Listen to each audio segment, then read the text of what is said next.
Un fotógrafo apunta su cámara hacia una mujer de 21 años en un palacio de Teherán. Dispara, revela la imagen, y lo que ve lo deja sin palabras. En 40 años fotografiando reinas, duquesas y estrellas de Hollywood, Cecil Beaton nunca había visto nada igual. Dirá después que Fawzia de Egipto era la criatura más bella que sus ojos habían contemplado. No una de las más bellas, la más bella. Y sin embargo, esa belleza no la salvó de nada. La usaron como moneda de cambio entre dos imperios. La enviaron a un país que no era el suyo a los 16 años. Le exigieron un heredero varón que no pudo dar, y cuando dejó de ser útil, la devolvieron. Como se devuelve un objeto defectuoso. Como se devuelve algo que ya no sirve. Pero lo que nadie esperaba es que la mujer de vuelta hiciera algo que ninguna princesa de su época se atrevió a hacer. Algo que cambió su vida para siempre. Y esa parte de la historia es la que nadie te ha contado hasta hoy. El Cairo, 15 de marzo de 1939. Las calles huelen a jazmín y a pólvora festiva. Miles de personas llevan horas esperando bajo el sol para ver pasar el cortejo nupcial más espectacular que el mundo árabe ha presenciado en décadas. Los balcones están cubiertos de flores. Las radios transmiten en directo. En los cafés, los hombres escuchan en silencio con los ojos brillantes. La boda se celebra en dos partes, una en el Cairo, la otra en Teherán. La ceremonia egipcia es un despliegue de lujo que deja al mundo sin aliento. El Palacio Abden, con sus 245 habitaciones, está decorado como si cada rincón fuera una escena de las 1001 noches. Los invitados incluyen la realeza de medio mundo, príncipes europeos, jeques árabes, diplomáticos de 30 países. La comida se sirve en vajilla de oro. Las flores llegan en camiones desde todas las provincias de Egipto. Y la novia, esa novia de 16 años, es tan hermosa que según los testimonios de la época, cuando aparece en el salón, el murmullo de la multitud se apaga de golpe, como si el aire se hubiera detenido. Fawzia Fuad tiene 16 años. Lleva un vestido de seda blanca bordado en oro, diseñado en París. Sus joyas son esmeraldas y diamantes, el regalo de la familia Pahlavi. Su cabello negro, perfecto bajo una tiara que perteneció a su madre, y sus ojos ese azul imposible. Ese azul que no debería existir en un rostro de piel morena dorada, miran al frente con una calma que nadie sabe si es serenidad o simplemente la máscara perfecta que una princesa lleva desde que aprendió a caminar. A su lado, Mohammad Reza Pahlavi, 20 años, heredero al trono del imperio persa. Delgado, nervioso, con una sonrisa que intenta ocultar que él también está aterrorizado. Se miran.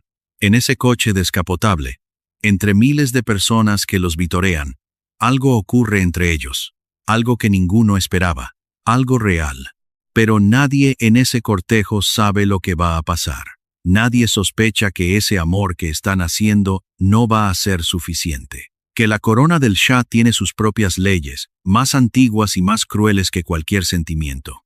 Que Fawzia, la mujer más bella del mundo, va a ser devuelta 9 años después con una hija de 8 años, una salud destrozada y el silencio como único equipaje. Para entender cómo llegamos hasta aquí, hay que volver al principio. Fawzia Fuad nace el 5 de noviembre de 1921 en el Palacio Ras el Tin, la residencia de verano de la familia real egipcia, en la orilla del Mediterráneo, en Alejandría. Un palacio de mármol blanco y jardines de palmeras, donde el mar se escucha en todas las habitaciones. Un lugar que huele a historia antigua y a sal marina a partes iguales. Su padre es Fuad I, el primer rey del Egipto moderno, un hombre que gobierna su palacio con la misma mano autoritaria con la que gobierna su país. Un padre que cree que demostrar afecto es una forma de debilidad. Sus hijos lo admiran y le tienen miedo al mismo tiempo. Su madre, la reina Nazli Sabri, es otra historia. Culta, valiente, con una independencia de espíritu que choca constantemente con las convenciones de la corte. Nazli cree que sus hijas merecen educación, criterio propio, libertad de pensamiento. Es una madre que intenta dar a Fausia las herramientas para ser algo más que una pieza de ajedrez. No siempre puede, pero lo intenta. Fausia es la segunda de 4 hijos. El mayor es Faruk el heredero, consentido desde el primer día, destinado a ser rey antes de saber leer. Luego Fausia, luego Faisa, luego Faika. Hay algo en Fausia que desde pequeña hace girar las cabezas. No es solo la belleza, aunque ya es evidente desde la infancia. Es una presencia, una manera de entrar en una habitación que hace que todos los ojos se vuelvan hacia ella, sin que haga nada para provocarlo. Esos ojos azules en un rostro árabe, una rareza genética que los médicos de la corte no saben explicar y que los poetas de El Cairo convierten inmediatamente en leyenda. Crece en un universo de opulencia que es al mismo tiempo una prisión dorada. Palacio Abdeen, en El Cairo, 245 habitaciones. Palacio Ras el Tin en Alejandría, donde el Mediterráneo llega casi hasta las ventanas. Palacio Montazá, con sus jardines de palmeras y playas privadas. Viajes a Europa en los veranos: París, Ginebra, la Costa Azul. Pero una princesa egipcia en los años 20 no elige nada. No elige a qué escuela ir. No elige a sus amigos. No elige si salir o quedarse. Y sobre todo, no elige con quién casarse. Fausia lo entiende muy pronto. Aprende a callar. Aprende a sonreír en el momento correcto. Aprende a hacer exactamente lo que se espera de ella, tan perfectamente que nadie pueda quejarse, y a guardar sus propias emociones en un lugar tan profundo que ella misma a veces olvida que las tiene. Era una estrategia de supervivencia disfrazada de obediencia perfecta, y funcionó. Durante años, funcionó. Los veranos en París le abren un mundo que el palacio no puede darle. Las galerías de arte. Los cafés, donde la gente debate sin bajar la voz. Las tiendas, donde los vestidos son obras de arquitectura en tela. Las películas de Hollywood, que llenan los cines del Boulevard. Fausia absorbe todo con la avidez de alguien que siente que el mundo es mucho más grande de lo que le habían dicho. En París, por primera vez, ve mujeres que trabajan, mujeres que opinan en público, mujeres que caminan solas por la calle sin que nadie las mire como si estuvieran cometiendo un delito. Es un mundo que no se parece en nada al Palacio Abdeen, donde las mujeres de la familia real existen para ser bellas, obedientes y silenciosas. Fausia no dice nada, nunca dice nada, pero observa. Y lo que observa se queda dentro de ella como una semilla que tardará décadas en germinar. Tiene amistades otras jóvenes de familias aristocráticas, europeas en su mayoría, que la tratan con la mezcla de fascinación y respeto que se reserva para quien es claramente diferente. Es la princesa egipcia de los ojos azules. Un misterio presentable. Alguien con quien se puede hablar de libros y de moda, mientras todos saben que esa amistad tiene fecha de caducidad, que en algún momento la princesa volverá a su palacio y las cartas se reducirán, y el verano quedará como un recuerdo agradable. Fausia lo sabe también. Y eso le enseña algo sobre lo temporal de las cosas que la mayoría de las personas de su edad todavía no han necesitado aprender. Y entonces, cuando tiene 15 años, su padre muere. Fuad I fallece en abril de 1936. Su hermano Faruk, de 16 años, se convierte en rey de Egipto. Y el mundo de Fausia cambia de formas que no son visibles desde fuera, pero que ella siente de inmediato. Las expectativas matrimoniales se aceleran. Y en Teherán, alguien ya la está buscando. ¿Desde dónde nos estás viendo? Cuéntanos en los comentarios. Nos encanta saber desde qué país nos siguen. Reza Shah Pahlavi, el fundador de la dinastía Pahlavi, es un hombre que llegó al poder desde la nada, hijo de un soldado, analfabeto en su juventud. Había construido un imperio, con su voluntad, antes de cumplir 50 años. Modernizó Irán a la fuerza ferrocarriles, universidades, prohibición del velo, ejército moderno. Era el tipo de hombre que construye un país con la misma brutalidad con que se construye un edificio, sin preguntar a nadie si quiere vivir en él. Y entendía perfectamente el valor político de los matrimonios reales. Una alianza con la familia real egipcia, la más prestigiosa del mundo árabe, era exactamente lo que necesitaba para su hijo y heredero.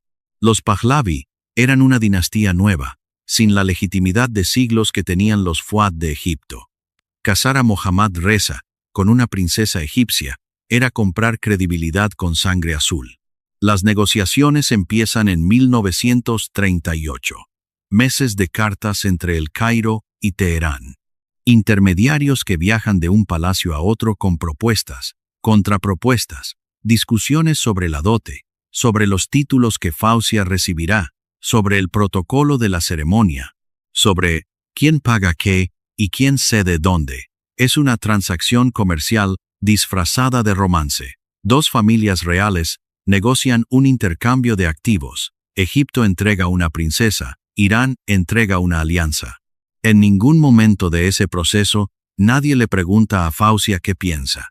Tiene 15 años cuando empiezan, 16 cuando terminan. Eso es suficiente. Eso es todo lo que se necesita. Su madre, Nazli, intenta hablar con ella, intenta prepararla para lo que viene, para la vida en un país extranjero, para la soledad que la espera. Pero, ¿cómo se prepara a una niña de 16 años para ser la esposa de un futuro rey en un país donde no conoce a nadie? No se puede. Se la envía y se espera lo mejor. Y Fausia, que ha aprendido a callar, calla. El viaje a Irán es como cruzar un espejo hacia otro mundo. Egipto es el suyo, el Nilo, los minaretes, el francés en los salones, el café turco por las mañanas, el Mediterráneo siempre ahí azul y familiar. Irán es otro universo. Teherán en 1939 es una ciudad en transformación violenta. Reza Shah está modernizando el país a la fuerza, construyendo avenidas donde antes había callejones, derribando mezquitas para construir ministerios, un país que duele mientras se transforma. La segunda ceremonia de bodas se celebra en Teherán. El Palacio de Golestán, con sus mosaicos de espejos y sus salones de mármol, acoge a los invitados iraníes. Pero esta boda no es como la de El Cairo. No es su boda, es la boda del Shah. Fausia es la pieza importada que completa el escenario. Los rituales son en farsi, un idioma que no entiende. Las caras son desconocidas. Los protocolos son diferentes.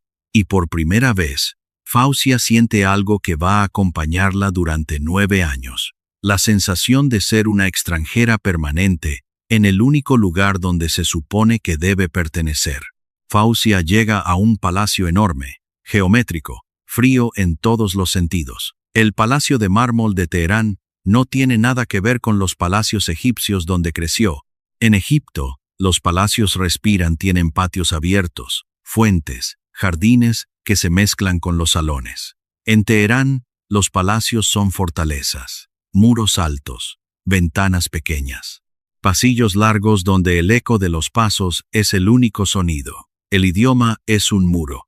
El farsi no tiene ninguna semejanza con el árabe, ni las palabras, ni la gramática, ni el ritmo. Fausia podría comunicarse en francés con la élite de la corte, pero el francés crea distancia, no es la lengua de la intimidad. Y en un matrimonio nuevo, en una corte extranjera, la intimidad es lo que más necesita y lo que menos tiene. Las semanas pasan, luego los meses, y la soledad se instala como un invitado que nadie ha invitado pero que no se va. Fausia no tiene amigos en Teherán, no tiene confidentes. Las damas de compañía que le asignan son iraníes, que la tratan con una deferencia que es otra forma de distancia. No puede salir del palacio sin escolta. No puede ir a un café, a una tienda, a un jardín público como cualquier persona. Su mundo se reduce a los muros del palacio, a los salones de protocolo, a las cenas oficiales donde sonríe sin entender la mitad de lo que se dice. Las costumbres son diferentes. La comida es diferente. Los rituales de la corte iraní tienen siglos de historia que ella desconoce. Y Reza Shah, el suegro, es una presencia que ocupa todo el espacio de cualquier habitación. Un hombre que mira a su nueva nuera con los ojos fríos de quien examina una inversión. Pero ocurre algo que nadie tiene calculado. Mohammad Reza se enamora. No es un hombre que exprese sus emociones con facilidad. Creció con un padre que consideraba el afecto una debilidad. Había aprendido a mantener la compostura, a controlar el rostro, a no dar nunca demasiado de sí mismo. Era un príncipe entrenado para ser rey, no para ser humano. Pero con Faucia, algo diferente ocurre desde el principio. La encuentra fascinante de una manera que no puede explicar. Su calma, su dignidad, su sitio. 8. La manera en que puede estar en una habitación llena de gente, sin necesitar la atención de nadie, y esa belleza que existe, simplemente porque sí, como el azul del cielo. Una belleza que no se esfuerza. Una belleza que no necesita que la miren para existir. Y ella, lentamente, también se abre, como una flor que ha estado cerrada durante un invierno demasiado largo, y que necesita tiempo para confiar en que la primavera es real. Hay testimonios de personas que los conocieron en esos primeros meses que describen una conexión real. No la actuación de dos jóvenes que saben que los miran, aunque eso también existe, sino algo más genuino. Momentos en que se buscan con los ojos en una habitación llena de gente. Conversaciones que se prolongan más de lo que el protocolo requiere. Risas compartidas que sorprenden a los cortesanos que no esperaban ninguna risa de este matrimonio arreglado. Mohammad Reza le enseña palabras en farsi. Faucia lo hace reír con su acento. Él le muestra los jardines del Palacio Saadabad, en las montañas plátanos enormes, riachuelos, rosas en colores imposibles. Ella le habla de El Cairo, del Nilo, de Alejandría, dos mundos intentando construir un espacio común. En público son la pareja perfecta del Oriente moderno. Las revistas europeas los adoran. Life, Vogue, Paris Match. Todos quieren fotografías. Son jóvenes, fotogénicos, modernos dentro de un contexto exótico que Occidente consume con fascinación. Pero la vida real no vive en las páginas de las revistas. La vida real vive en los pasillos del palacio a las 2 de la mañana, cuando Faucia no puede dormir. En las reuniones de la corte donde nadie le pide su opinión. En la sensación constante de ser decorativa en lugar de real. En la distancia entre ser amada por un hombre y ser aceptada por su mundo. Y lo que viene después, lo cambia todo. En octubre de 1940, Faucia da a luz a su primera hija. La llaman Shahnaz, una niña preciosa, sana, con los ojos de su madre. Mohammad Reza está genuinamente feliz. Es uno de los pocos momentos en que su compostura se quiebra en público. Cuando le traen a la niña, se le llenan los ojos de lágrimas. Es un hombre que ama a su esposa y que ama a esa hija desde el primer segundo. Pero en el palacio de Reza Shah, el nacimiento es recibido con cortesía y con una frialdad que Faucia siente en los huesos. Una niña, no un varón, no un heredero. La presión empieza, silenciosa al principio, como una corriente fría bajo el agua que no se ve pero se siente, pero empieza. Y una vez que empieza, nunca para. Y entonces llega Cecil Beaton a Teherán. 1942. El fotógrafo más importante de la época para la realeza y la alta sociedad. Ha fotografiado a la familia real británica, a los duques de Windsor, a las grandes actrices de Hollywood. Cuando apunta su cámara hacia Faucia, algo pasa que él mismo describe con un asombro que no intenta disimular. En 40 años de carrera, dice, nunca fotografió a nadie así. La cámara la ama de una manera que trasciende la técnica. La sesión tiene lugar en un salón del Palacio Imperial. Faucia lleva un vestido sencillo sin las joyas imperiales, sin la tiara, sin los accesorios que normalmente acompañan a un retrato real. Beaton la quiere así, desnuda de adornos, solo ella, solo esos ojos. Y lo que sale de esa sesión es algo que va más allá de la fotografía. Son retratos que capturan algo que Faucia nunca muestra en público. Una vulnerabilidad que existe detrás de la máscara de princesa perfecta. Una tristeza que no es pose, es real. Una belleza que no necesita nada para sostenerse. Esas fotografías se convierten en iconos. Circulan por el mundo. Se publican en revistas de Europa y América. Una mujer de 21 años mirando a la cámara con esos ojos imposibles, con una dignidad que ninguna corona le dio y ningún divorcio le podrá quitar. Décadas después, esas imágenes siguen circulando por Internet con millones de visualizaciones. Personas que no saben quién es Faucia se detienen ante esas fotografías y sienten algo que no pueden explicar. Las imágenes le dan una inmortalidad que ningún título real podría haberle dado. La corte iraní pudo borrar su nombre de los archivos. Los libros de historia pudieron omitirla. Pero las fotografías de Beaton sobrevivieron a todo, a los regímenes, a las revoluciones, a todos los intentos de hacer como si Faucia nunca hubiera existido. Las imágenes ganaron. Los archivos perdieron. Pero mientras las fotografías circulan por el mundo, la realidad de Teherán se oscurece. En 1941, los aliados invaden Irán. Los hechos son estos. Inglaterra y la Unión Soviética, preocupados por las simpatías de Reza Shah hacia la Alemania nazi y por el control del petróleo iraní, invaden el país por el norte y por el sur simultáneamente. El ejército iraní, ese ejército que Reza Shah había construido durante 2 décadas, con tanques comprados en Europa y oficiales formados en academias militares occidentales, no resiste más de 3 semanas.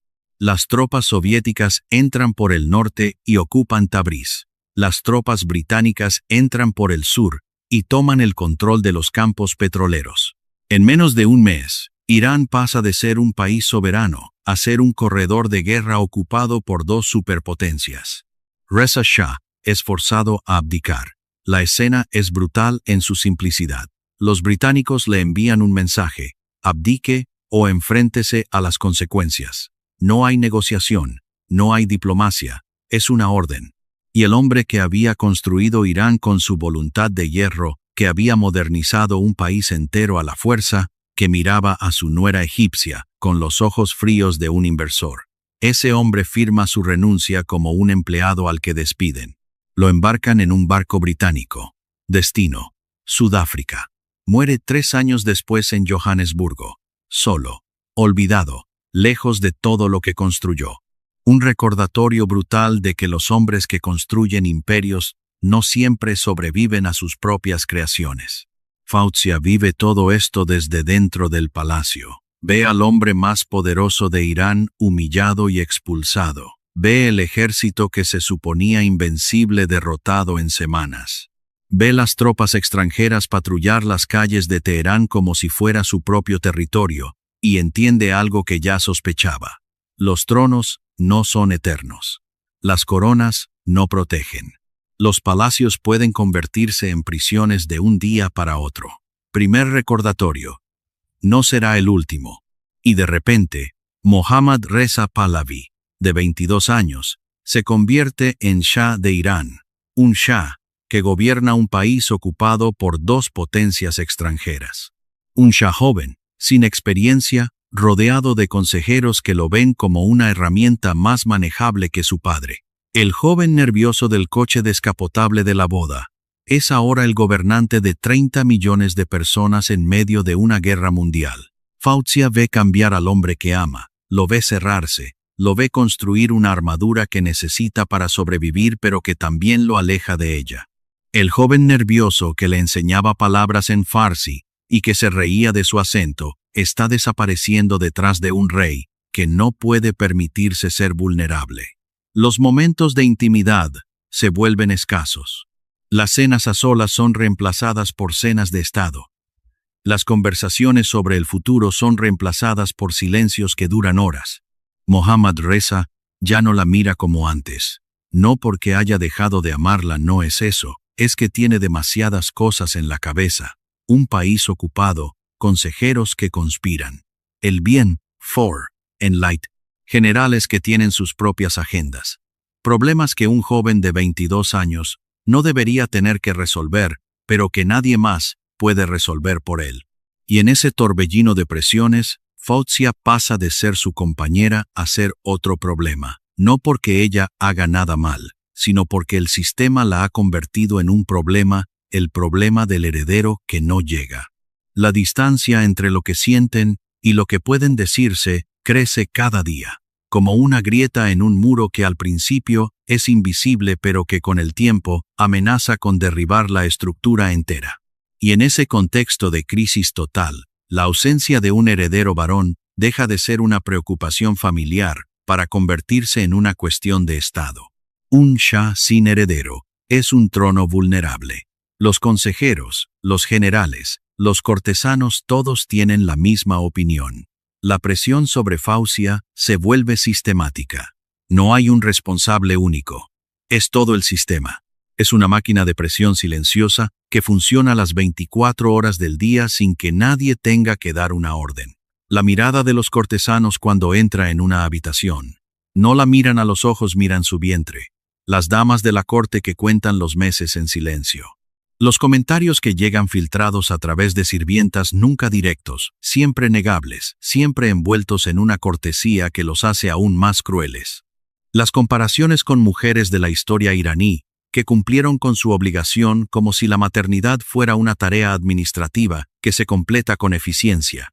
Los médicos que la examinan con una frecuencia que va más allá de cualquier justificación clínica. Cada examen es un recordatorio de que su cuerpo no está haciendo lo que se espera de él. Y el silencio de Mohammad Reza, en los momentos donde su defensa habría marcado la diferencia, no es que no la ame, es que no sabe cómo defenderla sin enfrentarse a un sistema que también lo aplasta a él. Es joven. Es inseguro de la manera en que son inseguros los hombres que crecen bajo la sombra de padres aplastantes, y la ama sin tener las herramientas para demostrárselo de la manera que importa. Y lo que nadie dice en voz alta pero todos saben, el problema no es Faucia. Los médicos no encuentran ninguna razón clínica que explique la ausencia de más embarazos. Pero en esa corte, en esa época, en esa cultura, la responsabilidad siempre es de la mujer. El hombre nunca es cuestionado. Nunca. Es Faucia quien tiene que dar explicaciones de algo que no es su culpa. Es Faucia quien carga el peso de una narrativa que la define por lo que no ha podido hacer en lugar de por todo lo que es. Los años de la guerra son años de aislamiento que Faucia vive como un naufragio lento. Los viajes a Egipto se interrumpen completamente. Las fronteras están cerradas. Los aviones son militares. Las cartas tardan semanas en cruzar el desierto y las montañas que separan Teherán de El Cairo. A veces, no llegan. A veces, llegan censuradas con líneas enteras, tachadas por los servicios de inteligencia británicos que controlan el correo en los dos países. El contacto con su madre, sus hermanas, todo lo que conoce y ama, queda reducido a palabras en papel que nunca pueden decir lo que necesitan decir. Nasli escribe desde El Cairo, con noticias de la familia, de la ciudad, del Nilo, que sigue fluyendo como si no hubiera guerra. Faucia lee esas cartas en su habitación del Palacio de Teherán, y el Mediterráneo de su infancia le parece tan lejano como si estuviera en otro planeta.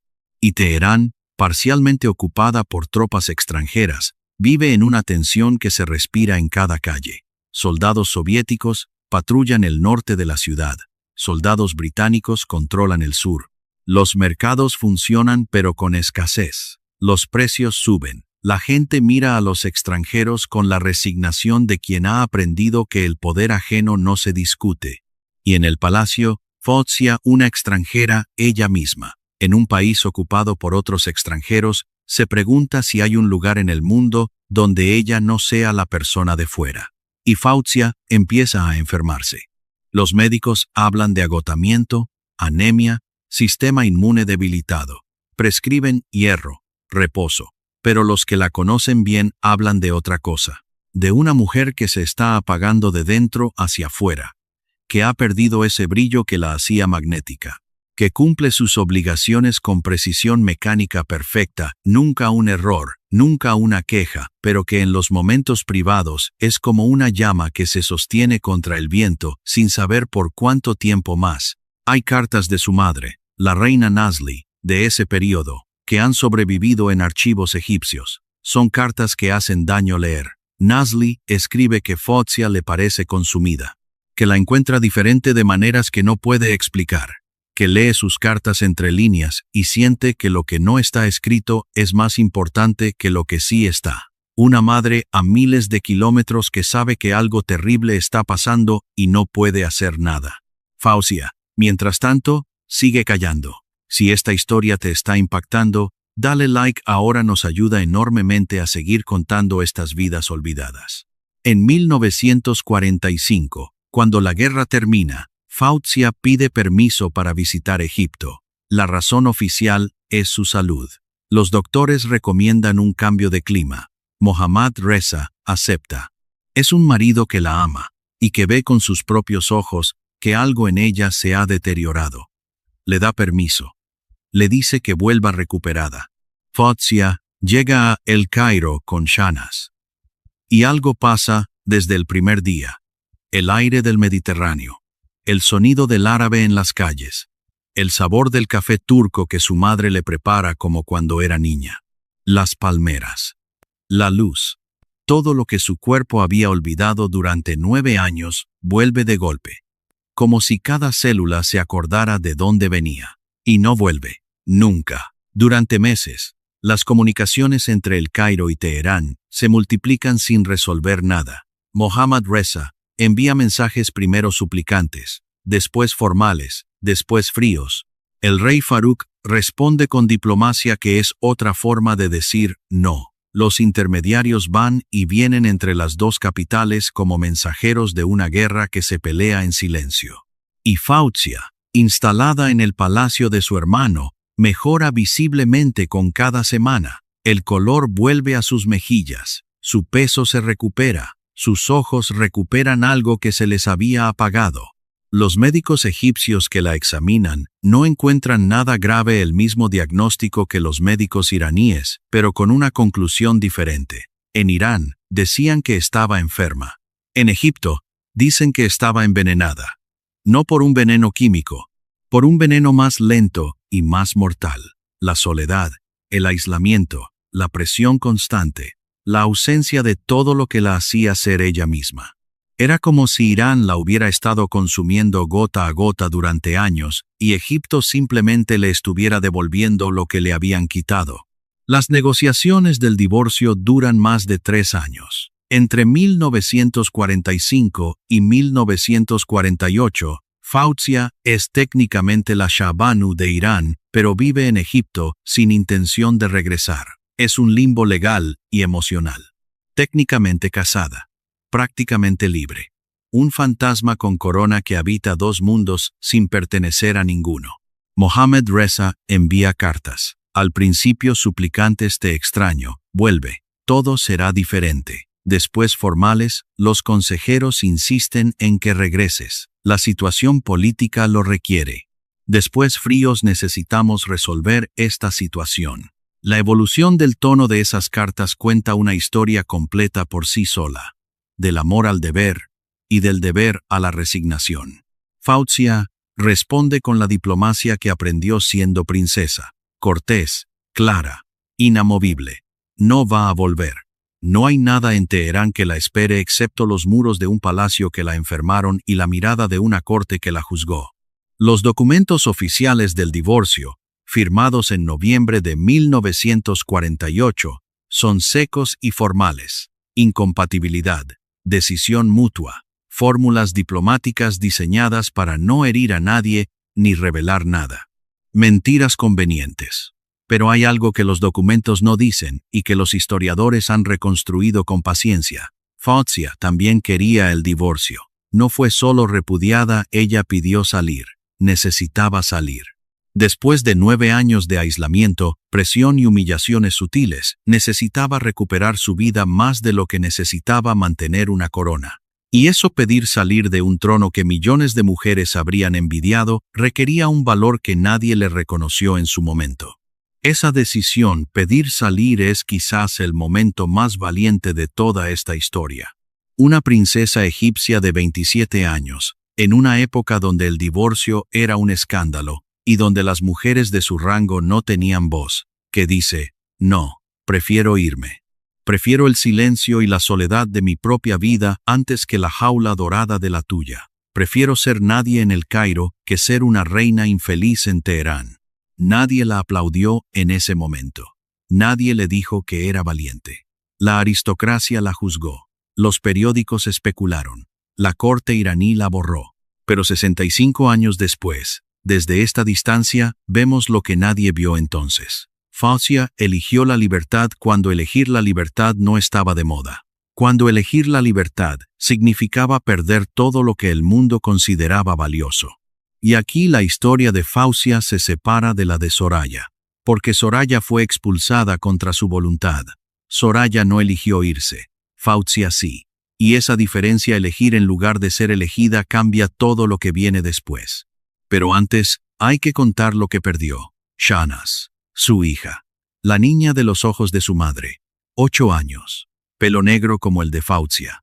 Ojos que mezclaban el azul egipcio de su madre con el marrón persa de su padre. Una niña que hablaba farsi con acento árabe, y que era, sin saberlo, un puente viviente entre dos mundos que no se entendían. La corte de Teherán la reclamó. El Shah quería a su hija cerca. Y en la lógica de la monarquía persa, los hijos del rey pertenecen al rey, no a la madre, al rey. Imagina eso. Imagina que te divorcies, que recuperes tu libertad, que finalmente puedas respirar y que al día siguiente te arranquen a tu hija. Que la manden a miles de kilómetros, a un palacio que tú conoces demasiado bien, a una corte que te destruyó y que ahora va a criar a tu hija sin ti. Imagina las noches. Imagina el silencio de una casa donde falta una voz. Imagina las mañanas donde preparas el desayuno para uno menos. Faucia no habló públicamente de ese dolor, jamás. Pero las personas que la conocieron en esa época la describen como alguien que llevaba una herida abierta que no se cerraba nunca. Shahnaz la visitaba cuando podía. Faucia iba a Teherán cuando se lo permitían. Pero esas visitas eran parches en una herida que necesitaba mucho más que parches. Otra pérdida. Otra cosa, que le quitan, sin preguntarle si puede soportarlo. Y ahora la parte de la historia que nadie cuenta. La parte que importa más que todas las coronas y todos los palacios. Faucia conoce a Ismail Chirine. Ismail es oficial de la Marina egipcia. De familia respetable, cultivado, inteligente. No es un rey, no es un shah, no es una alianza política. Es un hombre que la mira sin calcular lo que puede obtener de ella. Un hombre que la quiere por lo que es, no por el título, no por la historia, no por esos ojos azules que habían enloquecido a Cecil Beaton. Por ella, por la persona que hay detrás de todo eso.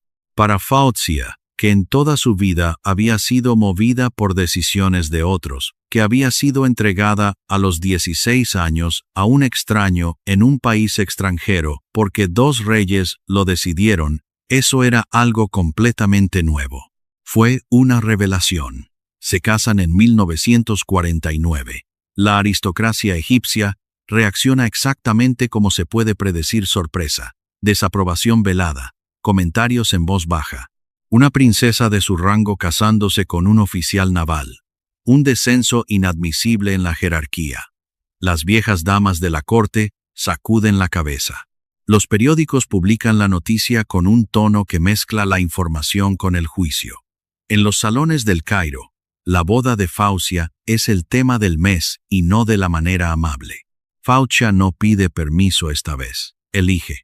Y esa simple diferencia, elegir en lugar de ser elegida, es quizás el acto más importante de toda su vida. A los 16, la eligieron por ella. A los 27, elige ella. Con Ismail construye algo que nunca ha tenido. Una vida doméstica real. No una vida de palacio donde cada gesto es protocolo. Una vida de verdad. Nadia nace en 1950. Hussein en 1955.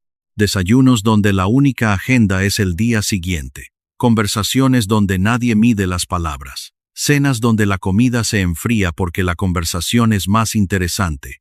Paseos por las calles de El Cairo sin escolta, sin fotógrafos, sin que nadie la mire como si fuera una pieza de museo. Ismail la trata como una persona, no como una princesa, no como una exesposa del Shah, no como la mujer más bella del mundo, como una persona, como Faucia.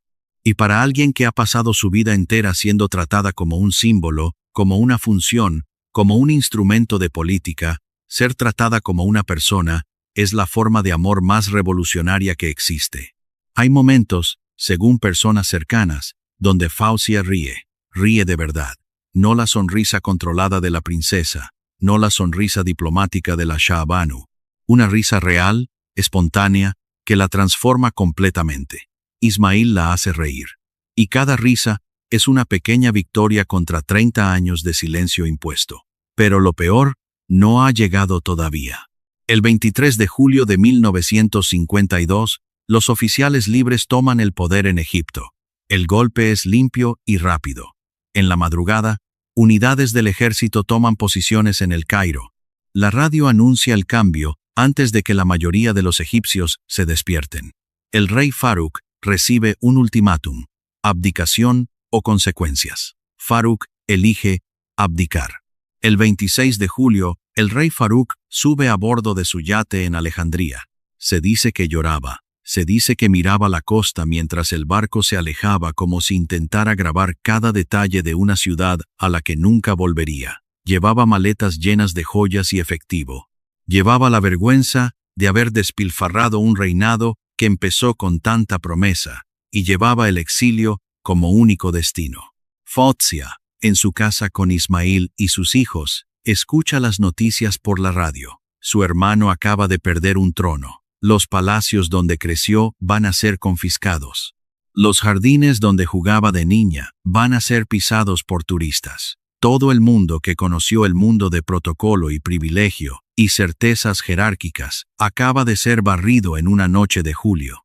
La monarquía egipcia ha terminado. Para siempre. Para Fausia, es el fin de un mundo, pero no de su mundo, porque Fausia ya había construido otro, un mundo más pequeño, más silencioso, sin corona pero suyo, la casa con Ismail, los niños, la rutina. Cuando la monarquía cae, Fausia pierde un pasado, pero no pierde un presente, y esa diferencia es enorme.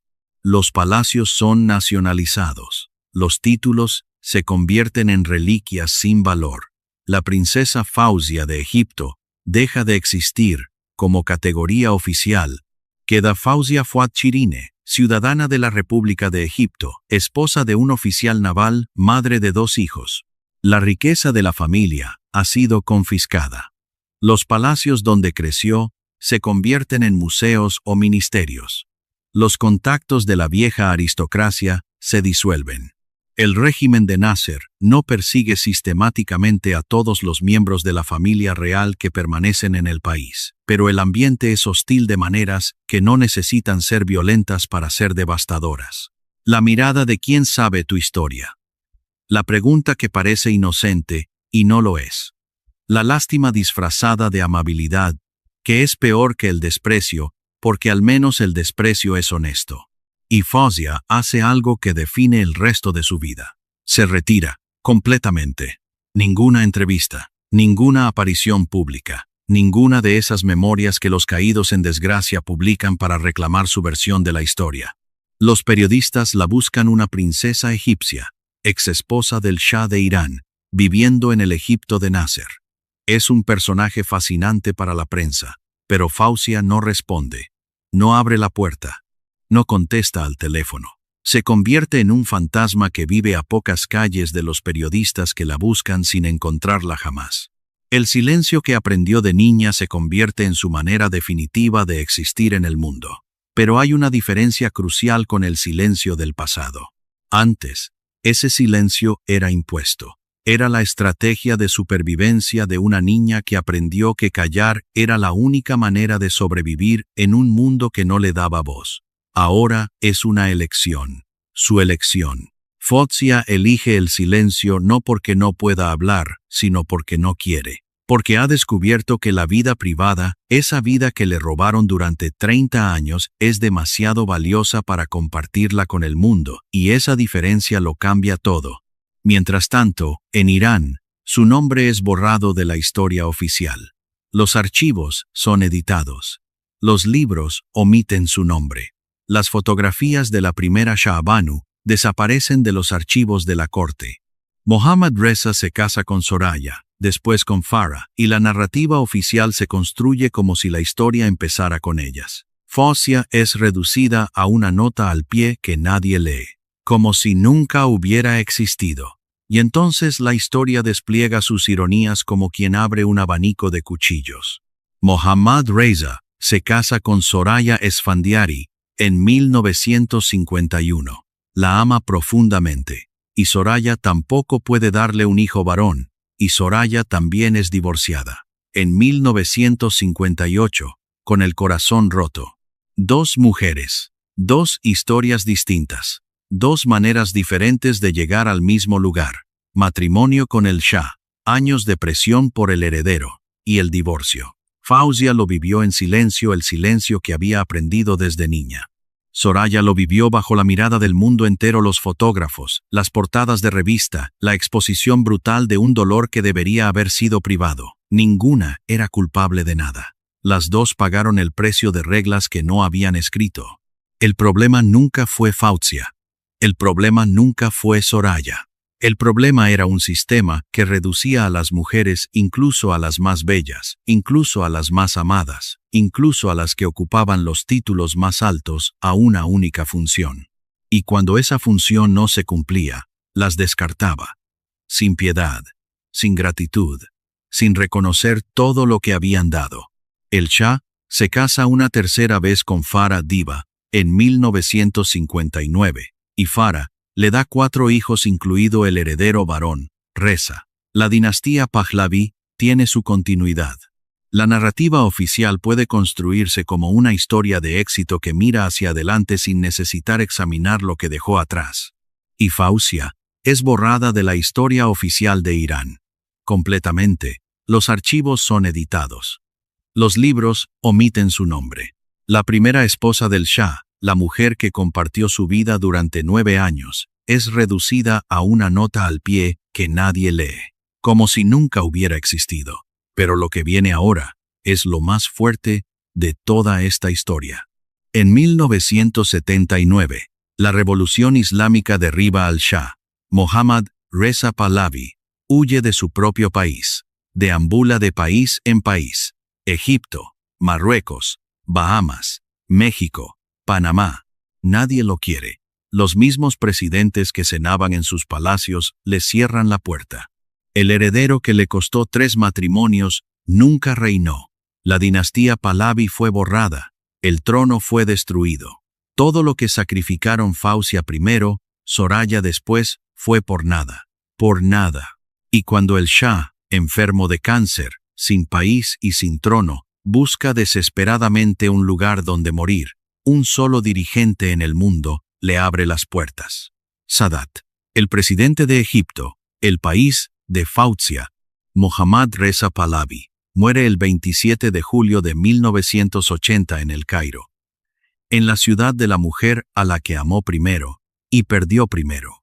Muere en un hospital militar egipcio, a pocos kilómetros del palacio donde Fausia vive su vida tranquila con Ismail. Muere a 60 años, de un cáncer que ocultó durante años, porque los reyes no se enferman, al menos no en público. Muere rodeado de su tercera esposa Farah, y de los hijos que 2 mujeres antes que ella no pudieron darle. Y Fausia, en algún lugar de El Cairo, se entera por los periódicos. El hombre que fue su primer marido, su primer amor, el padre de Shahnaz, el rey de un país que la consumió durante 9 años, acaba de morir a pocos kilómetros de ella. ¿Qué siente? ¿Tristeza? ¿Alivio? ¿Indiferencia? ¿Algo más complejo que ninguna de esas palabras puede capturar? Nadie lo sabe. Alio, alio, alio, alio. Fausia no habla. La historia tiene un sentido del humor que corta la respiración. Y hay un detalle que los archivos guardaron durante décadas. Un detalle que es quizás el más devastador de toda esta historia. Cuando los revolucionarios tomaron los palacios imperiales en 1979, encontraron los archivos personales del Shah. Décadas de documentos, cartas, fotografías, diarios, material que los historiadores han analizado con paciencia durante años. Entre esos archivos había cartas escritas por Mohammad Reza, mucho después del divorcio, mucho después de Soraya, mucho después incluso de Farah. Cartas que describían recuerdos de El Cairo, de los primeros meses de matrimonio, de momentos específicos con una claridad de detalle que solo se tiene cuando algo está grabado para siempre en la memoria. El olor del jazmín en los jardines del Palacio Abdeen. La manera en que Fawzia inclinaba la cabeza cuando escuchaba algo que la hacía sonreír. La luz de Alejandría en las tardes de verano. Detalles que un hombre no recuerda 30 años después, a menos que esos momentos signifiquen algo que nada posterior ha podido reemplazar. Cartas dirigidas a Fawzia. El Shah la llamaba su primer amor real. Escribía que en las noches de insomnio, y las noches de insomnio de un Shah son muchas, se preguntaba qué habría pasado si hubiera tenido el valor de protegerla mejor. Si hubiera sido capaz de enfrentarse a su padre, a su corte, al sistema entero que la consumía. Escribía que el divorcio había sido el error más grande de su vida, no el error político, no el error diplomático, el error humano irreversible del que no se puede recuperar porque lo que se perdió no puede recuperarse. Hay indicios de que algunas de esas cartas fueron enviadas. No todas eran borradores. Algunas tenían señales de haber sido dobladas para meterlas en un sobre. No hay ninguna respuesta de Fawzia en los archivos. Nunca sabremos si las recibió y eligió no responder, y ese silencio sería completamente coherente con quien era Fawzia. Si las recibió y respondió con cartas que se perdieron en el caos de la revolución.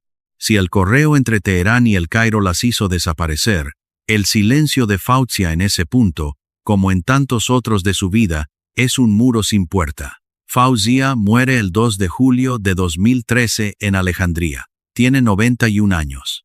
Muere en la misma ciudad donde nació, frente al mismo Mediterráneo que vio desde pequeña. En esa Alejandría que ya no es la ciudad cosmopolita y glamurosa de su infancia, las guerras, las revoluciones, los años la han cambiado, pero que sigue siendo su ciudad. El mar sigue siendo el mismo. La sal en el aire sigue siendo la misma. Y eso, para alguien que pasó su vida entre mundos que no eran los suyos, significa todo. Muere rodeada de su familia, sus hijos con Ismail, sus nietos que han crecido en un Egipto que Fawzia no habría reconocido cuando tenía su edad, pero que es su país, su tierra, su hogar. No muere sola, en un apartamento de París como Soraya. No muere en el exilio como el Shah. No muere olvidada, en un hospital de un país extranjero, como Reza Shah. Muere en su casa, en su ciudad, con los suyos. Las agencias de noticias publican unas pocas líneas. Algunos periódicos europeos recuerdan las fotografías de Beaton. En Egipto, un país que para ese momento ya ha pasado por la revolución de 2011, la caída de Mubarak, los hermanos musulmanes y el golpe de Sisi, la muerte de una princesa, de una monarquía abolida 60 años antes, es noticia de un día. En Irán, el silencio. Como si nunca hubiera existido. Pero existió, y su historia importa. Importa porque es la historia de millones de mujeres que fueron tratadas como piezas de ajedrez. Importa porque Fawzia encontró la salida. Y la salida no era un palacio más grande ni un título más prestigioso. La salida era una vida propia. ¿Qué queda de Fawzia? Quedan esas fotografías de Cecil Beaton, esas imágenes de 1942 que circulan hoy con millones de vistas, que siguen siendo compartidas, comentadas, admiradas por personas que a veces ni saben quién era la mujer que miran. Imágenes que sobrevivieron a los regímenes, a las revoluciones, a todos los intentos de borrar su historia. Queda Shahnaz, su hija mayor, que vivió entre dos países y entre dos memorias de su madre. Shahnaz habló de ella en pocas ocasiones, y cuando lo hizo, fue siempre con una ternura que no necesitaba adjetivos. Y queda una verdad que la historia de Fawzia demuestra con una claridad que corta. Al final, de la única manera que importa, Fawzia ganó. No ganó el poder, no ganó el reconocimiento, no ganó la historia que le pertenecía, pero ganó algo que ninguna corona puede dar y ningún divorcio puede quitar: una vida propia. Un hombre que la eligió por lo que era. Hijos que crecieron a su lado. 91 años, de los cuales la segunda mitad fue completamente, irrevocablemente suya. Eligió. En un mundo que nunca le había dado esa opción, encontró la manera de elegir. Soraya fue sacrificada por el mismo sistema y murió sola en un apartamento de París a los 69 años, con una fotografía del Shah en la mesita de noche. Sin hijos, sin marido, sin país. Fauzia fue sacrificada por el mismo sistema y se reconstruyó. Vivió 91 años. Amó de nuevo, fue amada de nuevo. Tuvo hijos que la rodearon hasta el final. Murió en su ciudad, frente a su mar, en paz. 2 mujeres, el mismo sistema, el mismo hombre, 2 destinos completamente opuestos. La diferencia entre las dos no es de valor ni de mérito. Soraya no era menos valiente que Fauzia, ni menos inteligente, ni menos digna de felicidad. La diferencia es de circunstancia, de suerte, de un hombre llamado Ismail, que apareció en el momento correcto y que hizo algo que el Shah nunca supo hacer: amar sin condiciones. Y queda la pregunta que la historia le debe a Fauzia y que nadie le hizo jamás. En toda su vida, con toda la atención que recibió las fotografías, los artículos, las negociaciones que se hacían sobre ella y alrededor de ella, nadie se sentó con ella y le preguntó: ¿qué quieres? ¿Qué sueñas?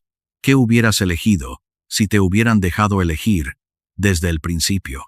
Ese silencio, el silencio de todos los que la usaron y nunca la preguntaron, es la acusación más fuerte que puede hacerse a un sistema que trata a las personas como piezas. Y ese sistema no ha desaparecido. Ha cambiado de forma. Ha aprendido un lenguaje diferente. Pero la lógica de fondo sigue siendo la misma: reducir a las personas a lo que pueden dar en lugar de a lo que son. ¿Y tú? Si tuvieras que elegir entre una corona que te lo da todo menos la libertad y una vida sin corona que te da solo eso, la libertad, ¿qué elegirías? Es fácil decir que elegirías la libertad. Todos lo dicen. Pero cuando la corona viene con palacios, con joyas, con el respeto del mundo entero, con la seguridad de no tener que preocuparte jamás por el dinero ni por el futuro, ¿sigues eligiendo la libertad? ¿O descubres que la libertad, cuando es real, da más miedo que cualquier jaula dorada? Piénsalo, porque Fauzia eligió, y su respuesta cambió su vida para siempre. La próxima historia que vamos a contar tiene que ver con una mujer que vivió toda su vida a la sombra de una hermana más poderosa que amó de maneras que su familia no quiso aceptar, que pagó con su libertad el precio de haber nacido en el lugar equivocado. La princesa Margarita de Inglaterra te está esperando, y lo que viene es devastador. Suscríbete y activa la campanita para no perderte la próxima historia. Y cuéntanos en los comentarios, ¿conocías toda esta historia? ¿Qué es lo que más te ha sorprendido? Un fotógrafo apunta su cámara hacia una mujer de 21 años en un palacio de Teherán.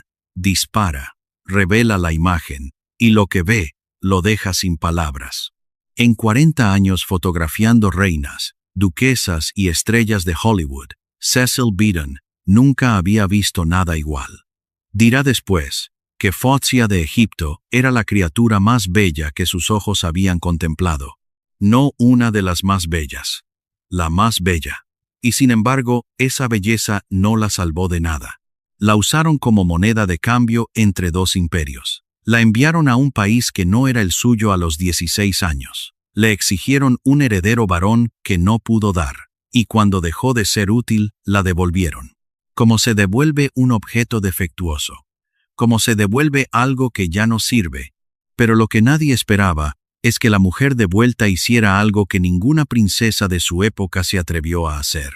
Algo que cambió su vida para siempre. Y esa parte de la historia es la que nadie te ha contado, hasta hoy. El Cairo, 15 de marzo de 1939. Las calles huelen a jazmín y a pólvora festiva. Miles de personas llevan horas esperando bajo el sol para ver pasar el cortejo nupcial más espectacular que el mundo árabe ha presenciado en décadas. Los balcones están cubiertos de flores. Las radios transmiten en directo. En los cafés, los hombres escuchan en silencio con los ojos brillantes. La boda se celebra en 2 partes, una en el Cairo, la otra en Teherán. La ceremonia egipcia es un despliegue de lujo que deja al mundo sin aliento. El Palacio Abden, con sus 245 habitaciones, está decorado como si cada rincón fuera una escena de las 1001 noches. Los invitados incluyen la realeza de medio mundo, príncipes europeos,